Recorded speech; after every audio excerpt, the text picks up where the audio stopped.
Bienvenue dans le club Nouvelle Formule. Pour vous expliquer ce qui va changer cette année, on va avoir cette année 4 chroniques qui vont parler à chaque fois d'un sujet du web qui nous a plu, donc un meme, une chaîne YouTube, une tendance sur internet, et à la fin, 5ème chronique, un clip musical qu'on vous présentera, une petite découverte. Du coup rien ne change. Rien ne change, non, rien ne change. Du coup, c'est que dans le titre de Nouvelle Formule, Oui, enfin c'est juste, tu vois, c'est s'il y a marqué Nouvelle Formule, les gens ils vont cliquer. c'est du putaclic quoi. Non, ouais, si. Bienvenue dans le club de la rentrée, tout ce qu'il faut savoir sur internet pour rester Cool et branché avec Pierre. Guillaume. Cette semaine, Pierre, on va parler de critique musicale, de chat qui fait des maths Et de YouBar. Allez, C'est parti.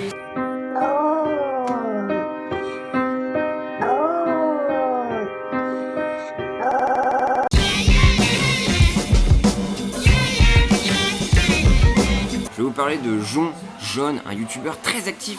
Il pourrait même dépasser Sifano, je crois. Mais allez-vous faire? Voilà. Ah, quand Parce même. qu'il cumule près de 25 chaînes. Une chaîne par exemple où il prédit le Super Loto, où il fait du gaming, où il dit que les consoles c'est que de la merde.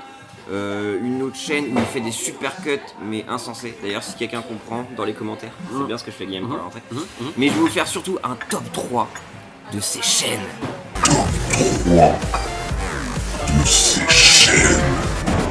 Et on commence tout de suite avec John qui compte jusqu'à 100 000. 82,095, 82,096. Ouais, c'est un peu chiant, non? Et oui, pardon, et aussi sa deuxième chaîne avec John Eating Carrot. John mange des carottes devant le YouTube. Ah ouais. Yeah. Just, as famous as I am, like.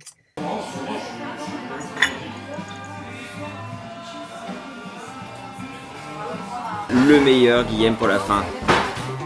John Drinks Water. Wow.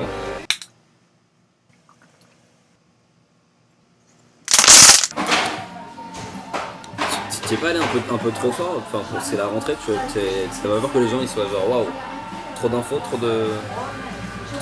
Step by step, Guillaume. C'est la rentrée, et qui dit rentrée, que ce soit au lycée, à la fac ou au travail, pour moi je pense que c'est important de tout de suite marquer le coup dans le groupe en balançant quelques anecdotes bien intelligentes, bien pertinentes pour montrer que t'es pas le dernier des cons. Et pour ça, Pierre, Non, Guillaume. j'ai trouvé la chaîne parfaite qui s'appelle La statistique expliquée à mon chat.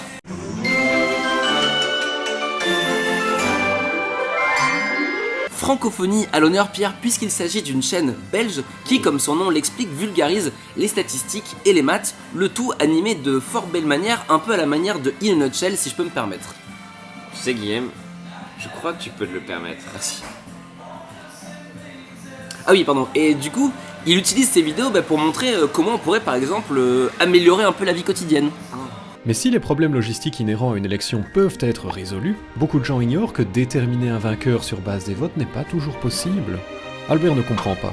Ou par exemple, comment ne pas se faire avoir avec des stats qui essaieraient de nous faire croire des trucs. Et tandis que les chocophiles se réjouissaient de cette nouvelle, que les fabricants de chocolat aux quatre coins du monde se frottaient les mains en raison de cette publicité inespérée, les statisticiens, eux, se frappaient la tête contre le mur et se mettaient aux antidépresseurs. Allez-y, c'est une chaîne toute jeune qui mérite que vous la souteniez parce qu'elle fait vraiment du bon boulot. Et à une heure où ça essaie sur internet de nous embobiner dans tous les sens, c'est bien de s'accrocher aux maths. Magie et compagnie et tout.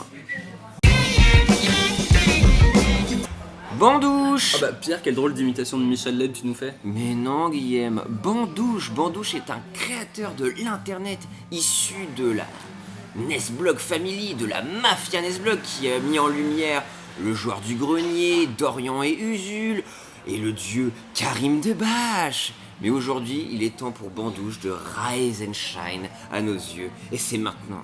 Sérieux? C'est dégueulasse. C'est tout lisse, on dirait de la pop. Ça veut rien dire pop en musique. Putain, il a encore les yeux éclatés, il va encore nous gonfler avec ses conneries. Bandouche est un musicien, mais surtout un vidéaste qui nous gratifie depuis quelques temps de reviews musicales qui sont pour moi les meilleures du YouTube Game. J'ai pas peur de le dire. Mais pour moi, c'est même pas des reviews, c'est comme des essais.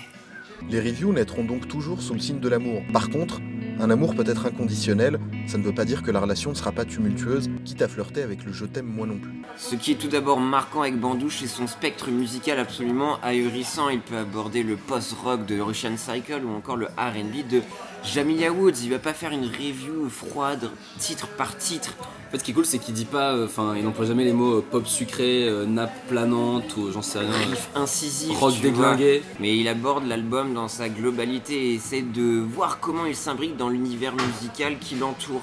Il va pas blablater et laisse surtout place à la musique. Il y a une dimension très personnelle, très touchante dans son travail et surtout il ne prétend pas détenir le savoir absolu et fait preuve de beaucoup d'humilité. Je vais pas faire le gars en faisant genre ouais je connais ouais, alors qu'en fait trop pas. Allant jusqu'à avouer que ses découvertes musicales sont dues à des youtubeuses beauté. Comme par exemple Ketranada. C'est beau. Des fois je vais regarder du contenu de vidéastes qui parlent de mode ou donnent des conseils beauté. Il y a deux éléments que je trouve souvent trop cool dans ses productions. La bande son et la manière de monter assez clipesque. Et je me dois aussi de vous diriger vers ces réflexions un peu plus poussées, par exemple sur la place de l'arabe dans le jeu vidéo et aussi ce gros morceau qu'est la place du hip-hop, cette musique populaire dans notre monde. Moi je vois bien que t'essaies de m'apprendre des trucs, hein, mais par principe j'ai pas vraiment envie de t'écouter, je trouve ça prétentieux quoi. Comme un mec sur internet qui ferait de la vulgarisation. Cet homme est brillant. Petit bémol, il fait un peu trop une fixette sur Bruno Mars, mais ça va. Allez voir Bandouche. Tu te souviens de La Route, Pierre, cette émission qui passait sur Canal Jimmy où deux célébrités partageaient un trajet en voiture ensemble et en profitaient pour papoter pendant 1 heure ou 2. Oui. Super, ça tombe bien. Je sais pas pourquoi je t'aime beaucoup parce que je te connais pas. Je sais pas pourquoi tu m'as demandé d'être avec toi. J'ai toujours eu un faible pour ce genre de format, je trouve que la voiture est un cadre propice à des discussions un peu à part. Comme dans The Simple Life. Exactement Pierre, et figure-toi que le format a été reproduit plein de fois. Par exemple, Paris Dernière faisait beaucoup d'interviews dans les voitures. Aucun moyen de me tailler parce que ce que je fais, j'estime que, esthétiquement parlant, ce que je fais au niveau de la mode, je copie personne, je fais des choses qui sont de qualité. On a eu aussi Hep Taxi en Belgique. Non, je te jure, je vais te faire éclater ma vessie. Ouais, et ben on va vite pisser là sur le côté ou quoi, tu te sens ou... Ouais, je m'en fous. Hein. Yo.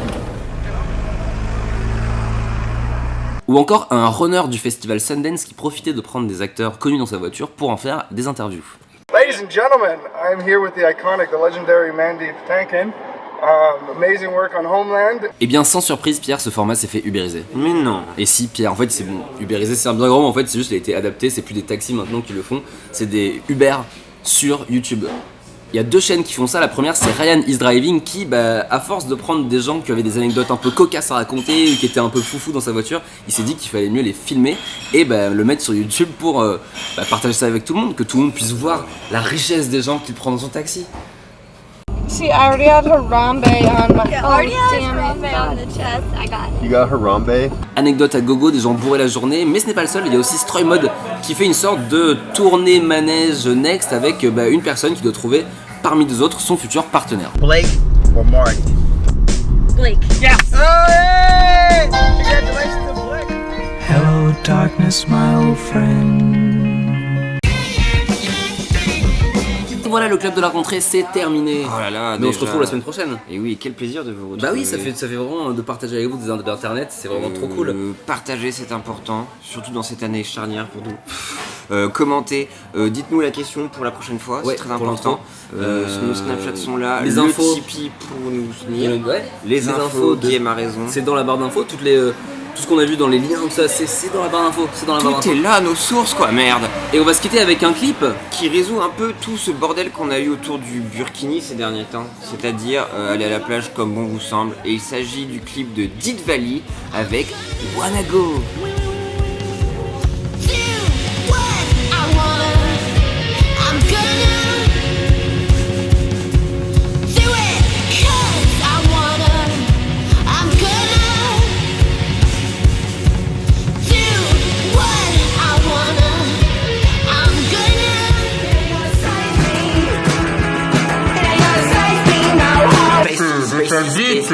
Ta chatte.